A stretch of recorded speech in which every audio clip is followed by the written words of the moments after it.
Let's resume from the concept of state variable or state function.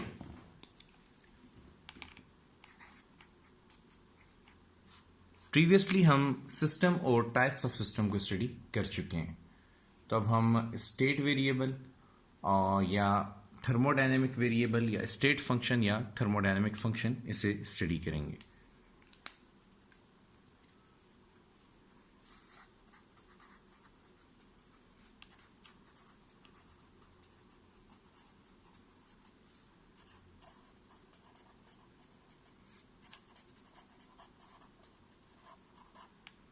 State variable और state function,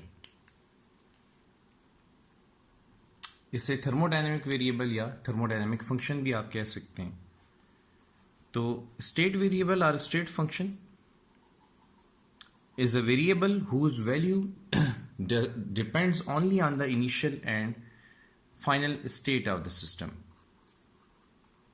and not upon the part taken.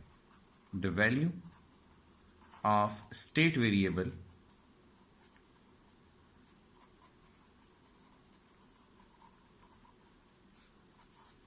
depends only upon initial and final state of the system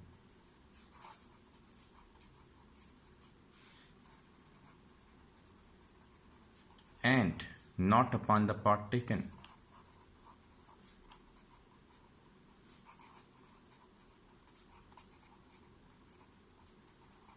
आपने कौन सा रास्ता इख्तियार किया system के state को तब्दील करने के लिए, इस पर डिपेंड नहीं करता स्टेट वेरिएबल। वो सिर्फ किस पे डिपेंड करता है कि सिस्टम का इनिशियल और फाइनल स्टेट क्या था। फॉर एग्जांपल, आप कंसिडर कीजिए कि ये आपके पास एक सिस्टम है। The system is basically a gas enclosed in a cylinder, और आप इस सिस्टम के टेम्परेचर को इंक्रीज कर सकते हैं। दो तरीकों से इंक्रीज कर सकते हैं। आप इस सिस्टम को कंप्रेस करें by doing some work on the system, तो सिस्टम का टेम्परेचर इंक्रीज होगा। या फिर दूसरा या रास्ता ये है कि आप इस सिस्टम को कुछ हीट दें, some heat is added to the system, तब भी सिस्टम का टेम्परेचर इंक्रीज होगा।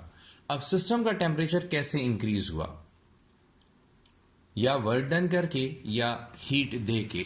तो टेम्परेचर में इंक्रीज आना इस बात पे डिपेंड नहीं करता कि आपने वर्क डन किया था या हीट दी थी। आपने सिस्टम को कंप्रेस करके वर्क डन करके उसके टेम्परेचर को इंक्रीज किया या उसको हीट दे के टेम्परेचर इंक्रीज किया, तो temperature is a state variable whose value is independent of the part taken. वो सिर्फ सिस्टम की इनिशियल और फाइनल स्टेट पे डिपेंड करेगी। फर्ज करें इनिशियली सिस्टम का जो टेम्परेचर था वो 10 डिग्री सेंटीग्रेड है, और अगर फाइनली वो टेम्परेचर जो है वो 20 डिग्री सेंटीग्रेड हुआ है, तो ये टेम्परेचर में चेंज आना इस बात पे नहीं डिपेंड करेगा कि आपने 10 जूल वर्क किया था या 10 जूल हीट दी थी। It is path independent. State variables आपके पास बहुत सारे हैं। इनकी एग्जांपल्स में आप ले सकते हैं टेम्परेचर को, प्रेशर को, वॉल्यूम को, इंटरनल एनर्जी को और एंट्रोपी को। S stands for entropy. ये सारे स्टेट वेरिएबल हैं। तो अब आपका एक एमसीक्यू ये भी बन के आपके सामने आ सकता है कि इन क्वांटिटीज में से कौन सी क्वांटिटी स्टेट वेरिएबल है। तो आपको 4 ऑप्शंस दे देगा, जैसे कि हीट दे देगा, वर्क दे देगा, टेम्परेचर दे देगा, number of moles of the substance दे देगा। तो temperature is a state variable, all others are not state variable. ठीक है। अच्छा, फिर आपके पास कॉन्सेप्ट आता है इक्वेशन ऑफ स्टेट का। इक्वेशन ऑफ स्टेट, तो ये भी बहुत आसान कॉन्सेप्ट है। इक्वेशन ऑफ स्टेट सिंपली आपको क्या बताती है? इक्वेशन ऑफ स्टेट सिंपली आपको सिस्टम के स्टेट के बारे में बताती है। जैसे देखें, आपने पहले भी किया हुआ है क्लासिकल मैकेनिक्स में। कैसे किया हुआ है, लेट मी एक्सप्लेन। एक सिस्टम है, अगर उसकी एक बॉडी है, अगर उसकी initial velocity 10 metre per second है, acceleration 10 metre per second square है, तो 3 सेकंड के बाद उसकी फाइनल वेलोसिटी क्या होगी? तो V F is equal to V I plus A T. तो final velocity V F is equal to 10 plus 10 into 3। So V F is equal to 10 plus 30। So V F is equal to 40 metre per second square. अब ये V F क्या है? State of the system. और ये state आपको कैसे पता चला है? दूसरे स्टेट वेरिएबल से, यानी वी एफ, वी आई, ए, ये आपके पास स्टेट वेरिएबल्स हैं जो आपको सिस्टम का स्टेट बता सकते हैं कि कुछ टाइम के बाद सिस्टम का नया स्टेट क्या होगा, उसकी वेलोसिटी क्या होगी। तो ये आपके पास इक्वेशन ऑफ मोशन बेसिकली आपको सिस्टम के स्टेट के मोशन के बारे में बता रही है, स्टेट ऑफ मोशन के बारे में बता रही है। इसी तरह थर्मोडायनेमिक सिस्टम में भी इक्वेशन ऑफ स्टेट मौजूद है, और वो इक्वेशन ऑफ स्टेट है PV is equal to nRT, the ideal gas equation. Ideal gas equation से आप सिस्टम के स्टेट के बारे में बता सकते हैं, यानी कि अगर आपके पास नंबर ऑफ मोल्स, टेम्परेचर और वॉल्यूम पता हो तो आप सिस्टम का प्रेशर बता सकते हो कि सिस्टम का प्रेशर कितना है। इसी तरह कोई भी रिमेनिंग वेरिएबल पता हो तो आप किसी एक क्वांटिटी को फाइंड आउट कर सकते हैं। तो equation of state is basically a relation between state variable. अब क्या है? P स्टेट वेरिएबल है, V स्टेट वेरिएबल है, T स्टेट वेरिएबल है, नंबर ऑफ मोल्स किसी भी सिस्टम के और R ये सारे कांस्टेंट होते हैं। तो equation of state is a relation between state variables to describe the state of the system. ये एक रिलेशन है सिस्टम के स्टेट वेरिएबल्स के दरमियान, ताकि सिस्टम के स्टेट के बारे में बताया जा सके कि अगर टेम्परेचर 10 केल्विन हो, वॉल्यूम 10 डेसीमीटर क्यूब हो, नंबर ऑफ मोल्स 10 हो, तो सिस्टम का प्रेशर कितना होगा, वो कितना प्रेशर उस वक्त एग्जर्ट कर रहा होगा। ठीक है जी। आर आपके पास यूनिवर्सल गैस कांस्टेंट है, केमिस्ट्री में भी आपने इसके बारे में पढ़ा होगा, और इट्स वैल्यू इज 8.314 जूल पर मोल पर केल्विन। ये हमारे पास आर की वैल्यू है। अच्छा, अब नोइंग ऑल दीज थिंग्स, जितनी भी चीजें हमने पढ़ ली, इन तमाम चीजों का अब हमने इस्तेमाल करना है। ठीक है, क्या सीखने के लिए? फर्स्ट लॉ ऑफ थर्मोडायनेमिक्स सीखने के लिए। ठीक है, हमारे पास इस चैप्टर में 2 लॉज हैं थर्मोडायनेमिक्स के।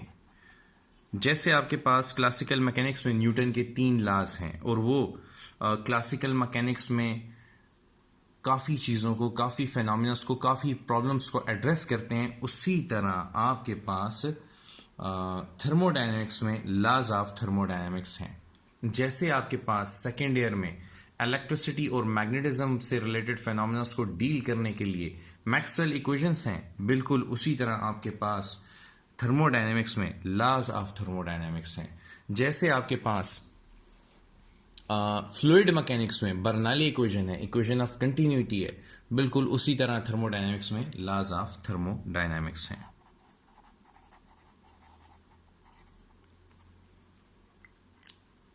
तो क्या है ये laws of thermodynamics? First law of thermodynamics, अच्छा मैं आपको बड़ी आसान सी एग्जांपल दूंगा। फर्ज करें कि आपने एक सिस्टम को 10 जूल हीट दी है, और 10 जूल हीट में से सिस्टम ने 6 जूल वर्क डन कर लिया, तो बाकी एनर्जी सिस्टम की इंटरनल एनर्जी को चेंज करने में यूज हो जाएगी, विच इज 4 जूल। तो देखिए, मैंने आपको कहा कि आपने सिस्टम को 10 जूल हीट दी, जिसमें से 6 जूल उसने वर्क डन कर लिया, और 4 जूल उसने इंटरनल एनर्जी में कन्वर्ट कर लिया। तो ये statement, this is the mathematical representation of first law of thermodynamics. ये आपके पास फर्स्ट लॉ ऑफ थर्मोडायनेमिक्स है, जो आपको क्या बता रहा है कि heat given to the system is partly converted into work done and partly converted into the internal energy of the system. मैंने ये पार्शियली नहीं कहा, मैंने ये नहीं कहा कि आधा आधा, मैंने कहा जब भी आप सिस्टम को हीट दोगे तो उसका एक हिस्सा, यानी पार्टली, पार्ट से निकला है, partly converted into work done and partly converted into internal energy of the system। तो जब भी आप सिस्टम को हीट दोगे तो उसका कुछ हिस्सा वर्क डन में और कुछ हिस्सा इंटरनल एनर्जी में एट द मोस्ट कन्वर्ट हो सकता है। ठीक है, अब इससे हमें तीन आउटकम्स मिलती हैं। वो तीन आउटकम्स क्या हैं? ठीक है, फर्स्ट लॉ ऑफ थर्मोडायनेमिक्स की जो तीन आउटकम्स हैं, तीन म्यूचुअली डिस्टिंक्ट कॉन्सेप्ट जो हमें ये दे रहा है, वो क्या है? सबसे पहले तो आप देखें ना, it is law of energy conservation.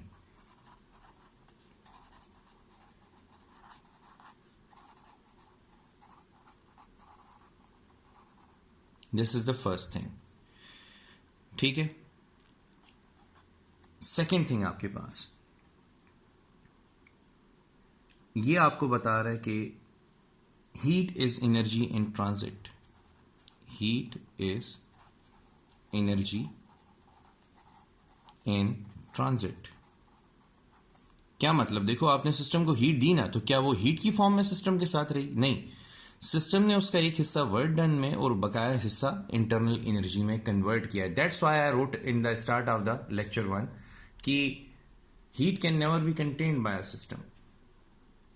Heat किसी सिस्टम का हिस्सा नहीं होती। जब वो सिस्टम में जाती है तो या तो वो वर्क डन में कन्वर्ट हो जाएगी या फिर वो इंटरनल एनर्जी में कन्वर्ट हो जाएगी। ठीक है, अच्छा, एक और कॉन्सेप्ट आपको ये क्या दे रहा है? एक और कॉन्सेप्ट आपको ये दे रहा है कि अगर डेल्टा यू जीरो हुआ, if delta U is equal to zero, this implies that all the heat given to the system can be converted into work done. अब ये फर्स्ट लॉ प्रेडिक्ट कर रहा है, ये मैं नहीं कह रहा कि जनाब जब भी आपने सिस्टम को हीट दी, अगर सिस्टम की इंटरनल एनर्जी में तब्दीली ना आई तो वो सारी की सारी हीट किस में कन्वर्ट हो जाएगी? वर्क डन में कन्वर्ट हो जाएगी। बेसिकली ये इसका एक ड्रॉबैक है जो कि पॉसिबल नहीं है। This is the drawback of first law of thermodynamics. Second law फिर इस ड्रॉबैक को ख़त्म कर देगा।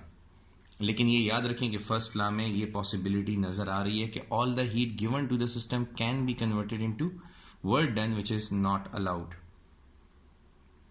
अच्छा, फिर हमारे पास एक और कॉन्सेप्ट क्या आ रहा है? एक और कॉन्सेप्ट ये है कि internal energy is state variable.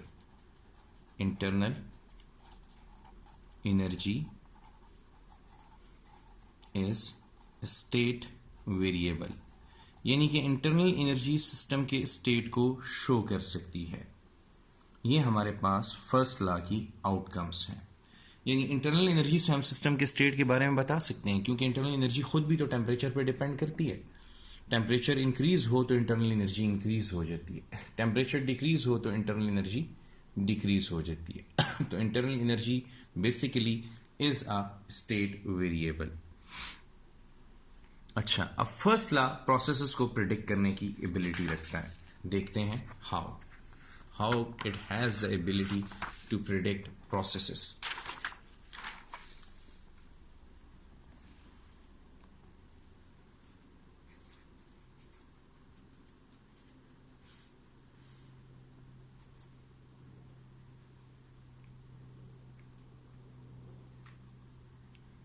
अच्छा देखें, फर्ज करें कि आप किसी भी एक क्वांटिटी को फर्स्ट लॉ में जीरो कर देते हैं, डेल्टा यू को जीरो कर दें।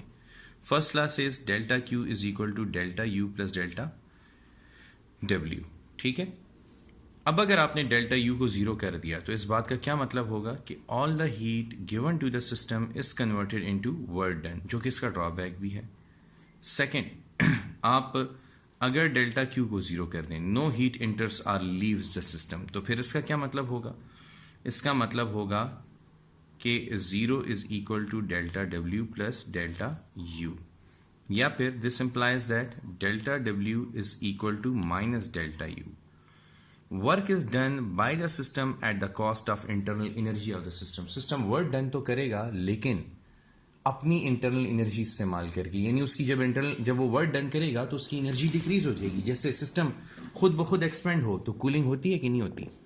जैसे मैं आपको मिसाल दूं, आप रोज़ा रख के काम करें तो आपकी एनर्जी डिक्रीज होगी कि नहीं होगी? खाना आपको नहीं मिल रहा, यानी हीट आपको नहीं मिल रही, तो खाना नहीं मिल रहा, हीट प्रोडक्शन नहीं हो रही, एनर्जी आपको नहीं मिल रही, तो आप जो भी वर्क डन कर रहे हैं सिस्टम से एनर्जी लेके, अपनी इंटरनल एनर्जी लेके वर्क डन कर रहे हैं। तो वेट लूज करते हैं ना सारे रमज़ान में जब रोज़े रखते हैं, तो बहरहाल कुछ तो ऐसे भी होते हैं जिनका वेट बढ़ जाता है, इस बारे में बात नहीं करेंगे।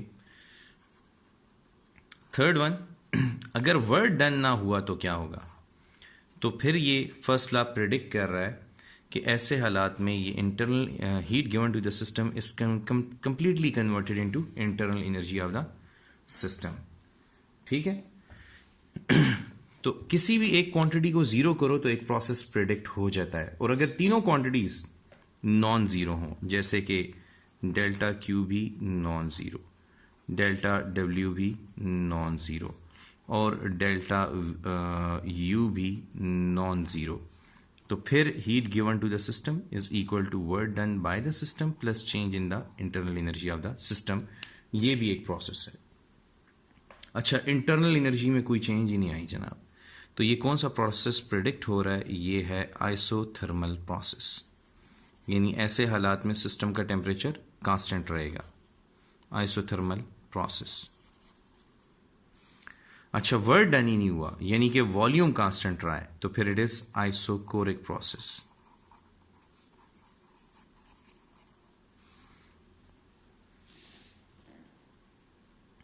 और अगर आपने सिस्टम को हीट ही नहीं दी तो फिर it is adiabatic process.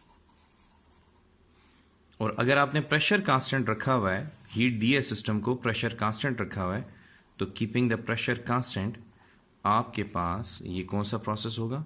Isobaric process. इसका मतलब ये जो कुछ भी मैंने लिखा है, these are basically the applications of first law of thermodynamics.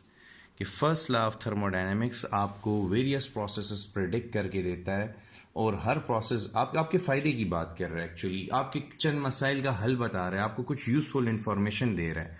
अगर आप चाहते हैं कि खाना जल्दी पक जाए तो आप क्या करें? सिस्टम के वॉल्यूम को फिक्स कर दें, तो सारी हीट इंटरनल एनर्जी में कन्वर्ट होगी। तो खाना पकाते हुए अगर आप बार बार लेड को ओपन करेंगे, कंटेनर का टॉप हटाएंगे, सारी हीट एनर्जी लूज हो जाएगी, तो कुकिंग में बहुत टाइम लगेगा। ठीक है। इसी तरह आइसोथर्मल प्रोसेस प्रिडिक्ट हुए, आप सिस्टम को हीट दे रहे हो लेकिन फिर भी टेम्परेचर चेंज ही नहीं हो रहा, जैसे लेटेंट हीट ऑफ फ्यूजन। आप पानी के टेम्परेचर को 100 डिग्री सेंटीग्रेड से इंक्रीज नहीं कर सकते। क्यों? 100 डिग्री सेंटीग्रेड के बाद जो आप हीट देते हैं सिस्टम को, वो सारी की सारी बॉन्ड ब्रेकिंग में यूज हो जाती है।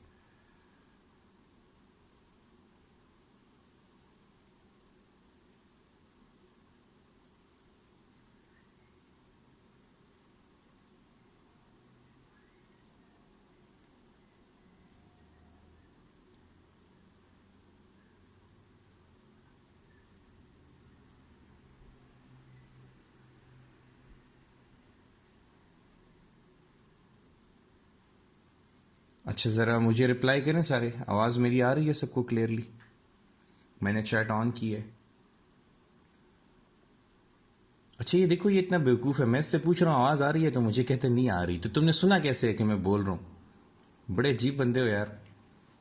अच्छा, चलें जी, इधर देखें। लगता तुम लोग भी बड़े तरसे हुए बैठे हुए थे ना कि मैं जैसे ही चैट ऑन करूं, तो मैंने जैसे ही चैट ऑन किया इतनी ज़्यादा बातें शुरू हो गई हैं। Anyways, let's get back to the topic.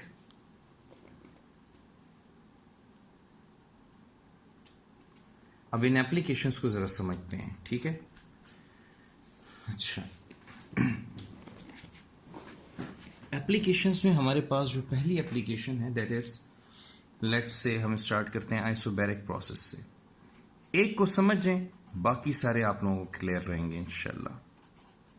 So isobaric process से स्टार्ट करते हैं। आपने सिर्फ किसी भी एक प्रोसेस की अंडरस्टैंडिंग डेवलप करनी है, बाकी सारे प्रोसेस आपको इंशाल्लाह ऑटोमेटिकली आते चले जाएंगे। What is isobaric process? A process in which heat is given to the system keeping the pressure constant.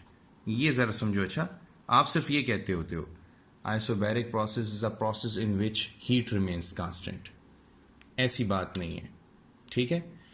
आपने pressure remains constant, isobaric process is a process in which pressure remains constant, आप कुछ यूं कहते हैं, ठीक है? और मैं क्या कह रहा हूं? मैं ये कह रहा हूं कि आप डेफिनेशन को थोड़ा सा चेंज करें। कैसे चेंज करें? कि isobaric process is a process in which heat is given to the system. पहले सिस्टम को हीट तो दो ना कि प्रोसेस स्टार्ट हो। तो heat is given to the system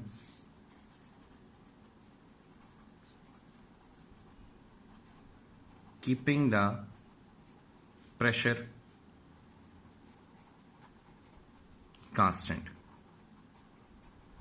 pressure को कांस्टेंट रख, अब इसको सिंबॉलिकली कैसे लिखेंगे? Delta Q is positive and P is equal to constant. तो इसके बाद मैं बाकी प्रोसेसेस में सिंबल का इस्तेमाल करूंगा। डेल्टा क्यू पॉजिटिव होने का क्या मतलब है? सिस्टम को हीट दी गई है ठीक है। और पी कांस्टेंट होने का क्या मतलब है? कि इस दौरान आपने प्रेशर को चेंज नहीं किया। अच्छा, अब ऐसे हालात में जब आप हीट दोगे सिस्टम को, तो temperature of the system increases from T1 to T2, temperature increase हो जाएगा। ठीक है, इंटरनल एनर्जी टेम्परेचर पे डिपेंड करती है, तो internal energy will also increase from U1 to U2। Movable piston है, इसीलिए volume also increases from V1 to V2। आपने एक मूवेबल पिस्टन लेना है, ठीक है, क्योंकि मूवेबल पिस्टन होगा तो वॉल्यूम चेंज होगा। अच्छा, अब इस दौरान सिस्टम ने वर्क डन किया होगा क्योंकि वॉल्यूम इंक्रीज हुआ है, तो हम यहां पे delta W by the system की इक्वेशन लिख देते हैं। तो work done by the system is given by equation W is equal to delta W is equal to P delta V। Work done is a product of pressure and change in volume. यहां पे आपने pressure को constant रखा, ठीक है। अब इसी process के लिए फर्स्ट लॉ को कैसे लिखा जाएगा, ये देखिए मैं पहले बता भी चुका हूं। तो फर्स्ट लॉ इस प्रोसेस के लिए कैसे लिखेंगे? तो according to first law this heat is converted partly into work and in changing the internal energy. ये देखिए इंटरनल एनर्जी में चेंज आया है, तो हम यहां पर फर्स्ट लॉ को लिख सकते हैं delta Q P, heat given to the system at constant pressure, is equal to P delta V plus delta U. ये हमने फर्स्ट लॉ ऑफ थर्मोडायनेमिक्स लिख दिया है कांस्टेंट प्रेशर प्रोसेस के लिए। ये फिर हम यूज भी करेंगे इंशाल्लाह आगे चल के, इसका बड़ा इंपॉर्टेंट यूज आएगा एमसीक्यूज में। हम अभी फिलहाल सीख रहे हैं कि इसको कैसे लिखते हैं, ठीक है जनाब। अच्छा, the next thing will be graph क्या होगा इसका। तो इसका ग्राफ बड़ा इंपॉर्टेंट है, और ये ग्राफ हम ड्रॉ करेंगे बिटवीन प्रेशर एंड वॉल्यूम, ठीक है।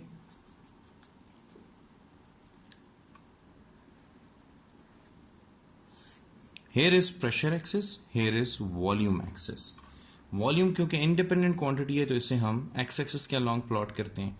प्रेशर डिपेंडेंट है इसीलिए इसे हम वाई एक्सिस के अलॉन्ग प्लॉट करते हैं। तो this is V I, this is V F. Pressure is kept constant at P, P pressure constant रखा गया है। जब था वॉल्यूम V1, देखिए मैंने वॉल्यूम को जीरो से स्टार्ट नहीं किया, ना प्रेशर को जीरो से, क्योंकि ना ही प्रेशर जीरो हो सकता है और ना ही वॉल्यूम। तो V1 वॉल्यूम के ऊपर प्रेशर था P, V2 वॉल्यूम पर भी प्रेशर होगा P। तो अब अगर आप इन दोनों पॉइंट्स को ज्वाइन करें तो you get a straight line parallel to volume axis. This straight line is called isobar. इस स्ट्रेट लाइन को हम क्या कहेंगे? आइसोबार कहेंगे, ठीक है। और इस ग्राफ का जो एरिया होगा, ये देखिए दिस इज योर प्रेशर, ये आपका प्रेशर हो गया और ये आपका चेंज इन वॉल्यूम हो गया, ठीक हो गई बात। तो अगर आप प्रेशर की वैल्यू पुट कर दें और चेंज इन वॉल्यूम की वैल्यू पुट कर दें, the product of pressure and change in volume is called work. Work, इस ग्राफ का एरिया आपको क्या दे रहे हैं? Area of the graph is equal to work done. Pressure versus volume graph का जो एरिया होता है वो आपको वर्क डन देता है। और एक और बात यहां पे याद रखें, इस प्रोसेस में कौन सा लॉ ओबे हुआ है, ठीक है। यहां पे मैं शॉर्टकट में लिख रहा हूं, आइसोबैरिक प्रोसेस ओबे which law. Isobaric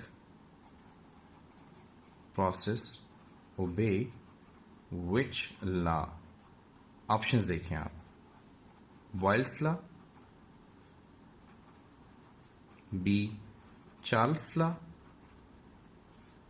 C Avogadro law,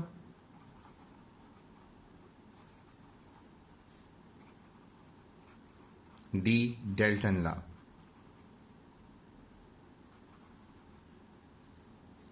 तो आपकी करेक्ट चॉइस क्या होगी? यहां पे गौर करें, आंसर आपका यहां पे मौजूद है। टेम्परेचर इंक्रीज हुआ है तो वॉल्यूम भी इंक्रीज हुआ है। ये टेम्परेचर का इंक्रीज, ये वॉल्यूम का इंक्रीज। तो volume is directly proportional to temperature. ये कौन सा लॉ है हमारे पास? This is Charles law. ये हमारे पास चार्ल्स लॉ है। तो आइसोबैरिक प्रोसेस चार्ल्स लॉ को ओबे करता है। अच्छा, इसके बाद बिल्कुल इसी पैटर्न पर अब हमने करना है आइसोकोरिक प्रोसेस। ठीक है,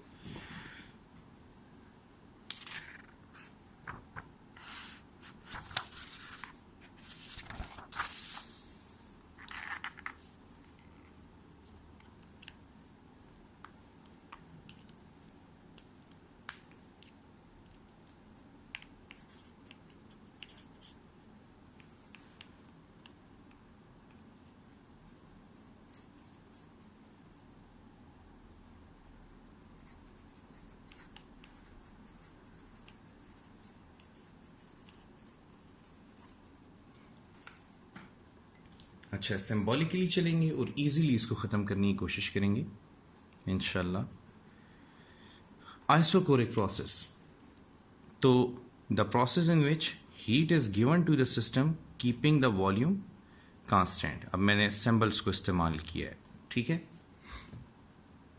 अच्छा, अब आपने वॉल्यूम कांस्टेंट रखते हुए सिस्टम को हीट दी है तो चेंज इन वॉल्यूम जीरो होगा। ठीक है, वॉल्यूम में कोई भी चेंज नहीं आई। जब आप हीट दोगे तो temperature increases from T1 to T2। Temperature increase होने की वजह से pressure increases from P1 to P2, और टेम्परेचर इंक्रीज होने की वजह से internal energy also increases from U1 to U2। तो यहाँ पे टेम्परेचर, प्रेशर और इंटरनल एनर्जी तीनों इंक्रीज हो रहे हैं। अब इसी प्रोसेस में वर्क डन की क्या इक्वेशन होगी? ठीक है, work done is equal to product of pressure and change in volume. तो क्योंकि आइसोकोरिक प्रोसेस में वॉल्यूम में कोई भी चेंज नहीं आती तो हम क्या लिखेंगे? The work done in this process is zero. Isochoric process में कोई भी वर्क डन नहीं होता।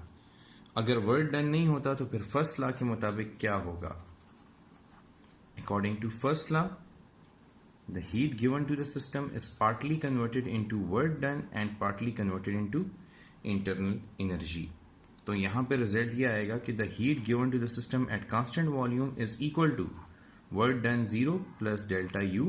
सो ये आपको बता रहा है कि यहाँ पे जितनी भी हीट दी गई है वो सिस्टम की इंटरनल एनर्जी में कन्वर्ट हो गई है। इसको हम डेल्टा QE से रिप्रेजेंट करेंगे और ये भी आगे काफ़ी इंपॉर्टेंट है, यूज़ होगा इंशाल्लाह।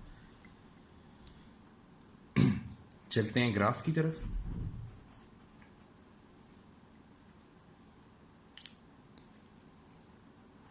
तो इसका ग्राफ क्या है? अच्छा, यहां पे तो वॉल्यूम फिक्स है तो वॉल्यूम को फिक्स कर देते हैं और pressure increases from P1 to P2। तो यहां पर अगर आप प्लॉटिंग करें तो जब प्रेशर है P1 तो वॉल्यूम है V।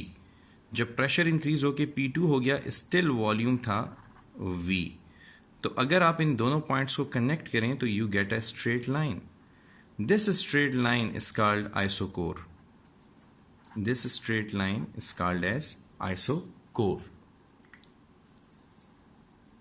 और आइसोकोर का एरिया नहीं है, लाइन है ना, तो इस लाइन का कोई भी एरिया नहीं है। तो इस ग्राफ का एरिया बेसिकली आपको वर्क डन देता है, तो वर्क डन तो जीरो है, इसीलिए इस ग्राफ का area which is equal to work done is zero. और इस ग्राफ की स्लोप अगर आप देखें, इस ग्राफ की स्लोप इनफाइनाइट है। दिस स्ट्रेट लाइन स्लोप कैसे फाइंड करते हैं? You find the slope by putting perpendicular over base. तो परपेंडिकुलर पे आपके पास प्रेशर है, बेस पे आपके पास चेंज इन वॉल्यूम है। इधर चेंज इन प्रेशर है, इधर चेंज इन वॉल्यूम है। तो change in pressure is not zero but the change in volume is zero which gives you infinity. तो स्लोप यहाँ पे मैक्सिमम है।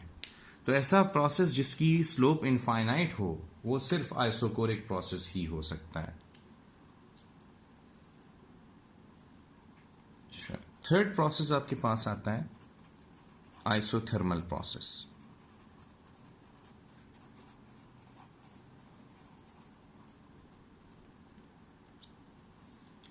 So what is isothermal process? Isothermal process is a process in which heat is given to the system keeping temperature of the system constant. आप system को heat दे रहे हैं लेकिन system का टेम्परेचर स्टिल क्या रहेगा, कांस्टेंट रहेगा. और ये पॉसिबल स्टूडेंट्स को नहीं लगता क्योंकि उन्होंने ऐसा सोचा नहीं होता. वो सोच रहे होते हैं कि मैं तो खाने को हीट दे रहा हूँ तो उसका तो टेम्परेचर बढ़ रहा है, तो ये कैसे पॉसिबल है कि हीट दें तो टेम्परेचर ना बढ़े. तो इसकी एग्जांपल्स में आपके पास latent heats of fusion and vaporisation. जब आप पानी को 100 डिग्री सेंटीग्रेड पर बॉयल करें या पानी को 0 डिग्री सेंटीग्रेड पर आइस में कन्वर्ट करें तो सिस्टम के टेम्परेचर में कोई भी तब्दीली नहीं आती. तो ऐसे प्रोसेसेस को हम आइसोथर्मल प्रोसेसेस कहते हैं. अच्छा, अब आइसोथर्मल प्रोसेस में अगर आप सिस्टम को हीट देंगे, जैसे आप पानी को गर्म कर रहे हैं, तो टेम्परेचर तो कांस्टेंट रहेगा, लेकिन जब लिक्विड गैस में कन्वर्ट होगा तो volume increases from V1 to V2. ठीक है, वॉल्यूम इंक्रीज हो जाएगा. जब वॉल्यूम इंक्रीज होगा तो the pressure will decrease, the pressure of molecules will decrease. So container की वॉल्स के ऊपर जो फ्लूइड प्रेशर एक्सर्ट कर रहा है, क्योंकि फ्लूइड वहां से एवापोरेट हो रहा है तो उसका प्रेशर कम हो जाएगा. तो pressure decreases from P1 to P2. अच्छा, इस दौरान internal energy remains constant. Internal energy इस दौरान कांस्टेंट रहेगी. सो U रिमेन्स U. तो change in internal energy is 0. अब अगर यहां पर वर्क डन की इक्वेशन लिखी जाए तो work done, it is simply work done by the system, क्योंकि सिस्टम एक्सपेंड हुआ है तो वर्क डन इज पॉजिटिव. बस हम सिर्फ ये लिखेंगे, वर्क डन यहां पर पॉजिटिव है. फर्स्ट लॉ के लिए अगर इक्वेशन लिखी जाए तो फर्स्ट लॉ क्या कहेगा? First law will predict that all the heat given to the system is completely converted into work done, क्योंकि फर्स्ट लॉ की स्टेटमेंट है delta Q is equal to delta W plus delta U. तो delta U तो 0 है, so delta Q is equal to delta W. ये आपके पास first law की स्टेटमेंट हो गई, मैथमेटिकल फॉर्म हो गई फॉर आइसोथर्मल प्रोसेस. अच्छा, बॉइलिंग पॉइंट पर क्या हुआ था? बॉइलिंग पॉइंट पर ये सारी एनर्जी बॉन्ड ब्रेकिंग में इस्तेमाल हो जाती है, इसीलिए सिस्टम का टेम्परेचर इंक्रीज नहीं होता. I hope you know this from your chemistry course.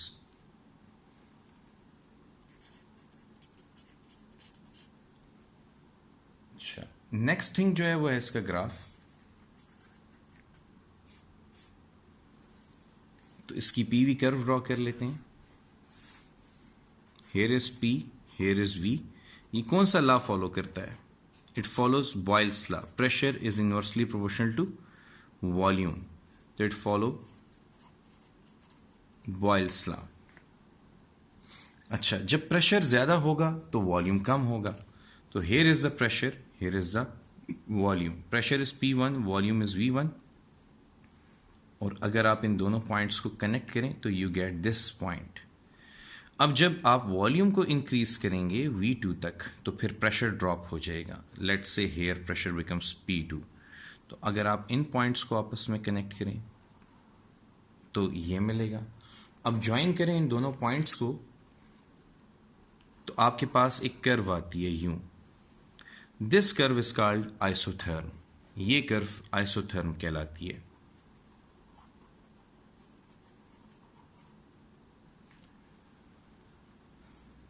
और आइसोथर्म का एरिया आपको स्टिल वर्क डन देगा. Area of isotherm is also equal to work done.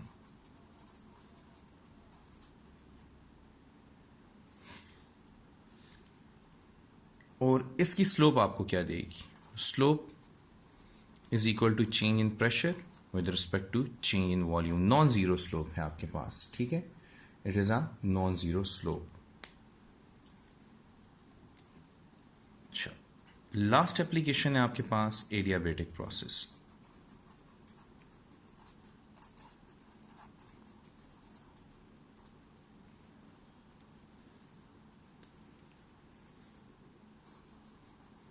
So what is adiabatic process? A process in which no heat given to the system. आपने system को कोई heat दी नहीं, तो अब system expand भी हो सकता है, कंप्रेस भी हो सकता है। एक्सपेंड हो सकता है जैसे bursting of tyre, bursting of balloon, ठीक है, जैसे propagation of sound waves through air.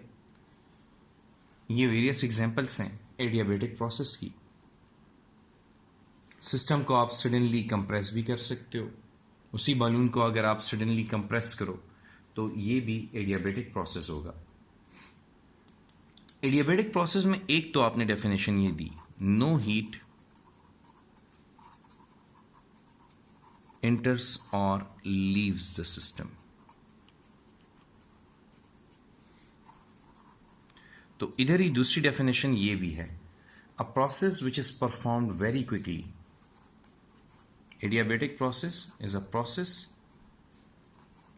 Performed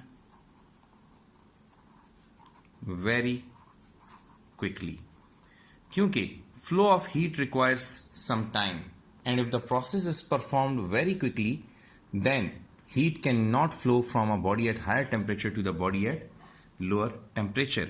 That's why propagation of sound waves through air is an adiabatic process। मैं रिपीट करूंगा, अगर आप प्रोसेस को बहुत क्विकली परफॉर्म करें तो देखें, फर्ज करें कि ये आपके पास HTR है, हाई टेम्परेचर रिजर्वायर, ये आपके पास LTR है which is low temperature reservoir.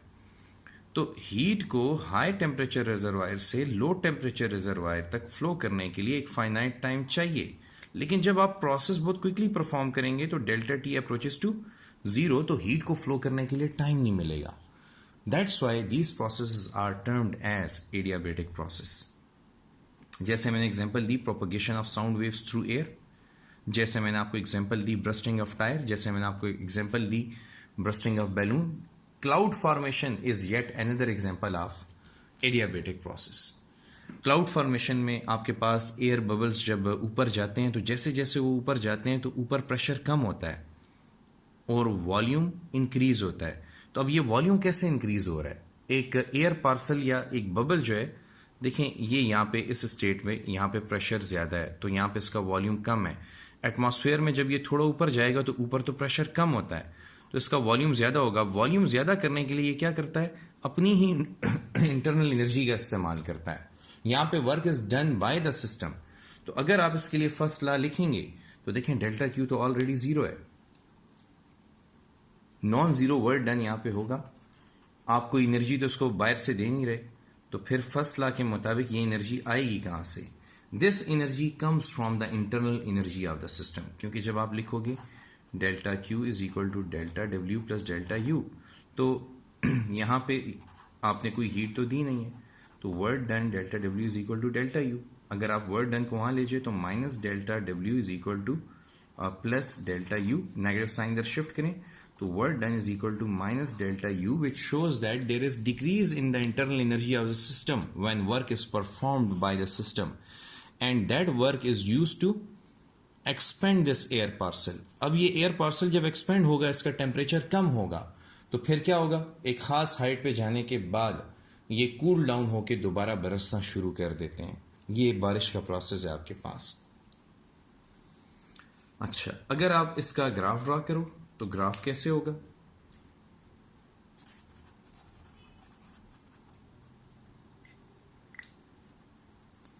So let's draw the graph.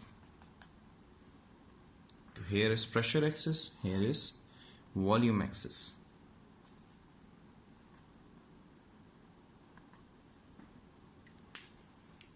अच्छा, अब देखिए यहां पे मैंने वॉल्यूम काफी ज्यादा, जितना प्रेशर डिक्रीज किया उतना ही वॉल्यूम इंक्रीज भी किया है, लेकिन यहां पे for a small increase in volume there will be a very large decrease in pressure. ये P1, ये P2, ये V1, ये V2। तो इनिशियली जब आपके पास वॉल्यूम है V1 तो प्रेशर है V1 P1, प्रेशर ज्यादा है वॉल्यूम कम है।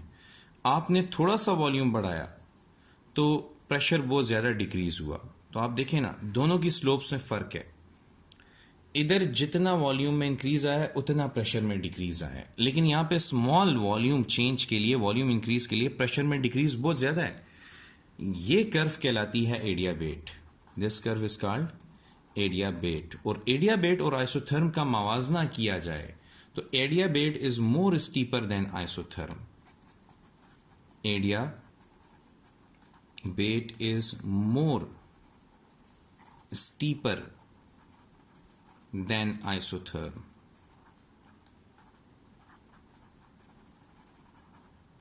ठीक है. और यहां पे ला कौन सा इस्तेमाल होगा? तो यहां पे boils law for adiabatic process.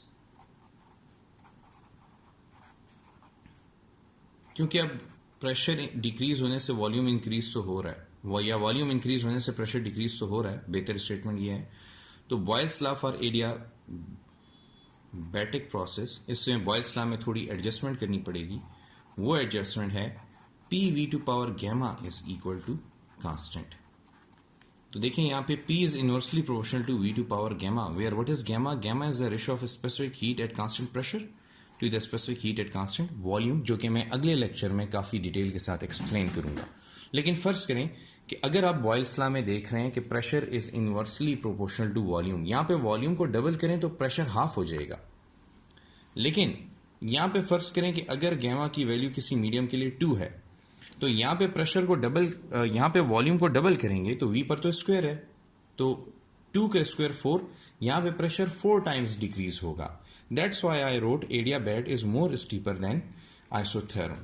और इस ग्राफ की फाइनली जो स्लोप है, the slope of the graph is equal to gamma P divided by V. तो अब मैं मेंशन कर देता हूं कि आपने यहां पर वॉच आउट फॉर MCQs. आपसे पूछा जा सकता है कि इसके ग्राफ की स्लोप क्या है. आपसे पूछा जा सकता है कि ये कौन से लॉ को फॉलो करता है. तो PV² गैमा इज कांस्टेंट, ये इस लॉ को फॉलो करता है, Boyle's law for adiabatic process. ठीक है. Adiabat is more steeper than isotherm, ये पूछा जा सकता है आपसे. ठीक है. और अगर एडियाबैटिक एक्सपेंशन हो तो it will be done at the cost of internal energy of the system. और ये डेफिनेशंस याद रखें, ये ऑलरेडी इंटर टेस्ट में आ चुकी हैं. ठीक है. इसी तरह बाकी टॉपिक्स में भी यही MCQs हैं. So thank you very much for today. Allah Hafiz.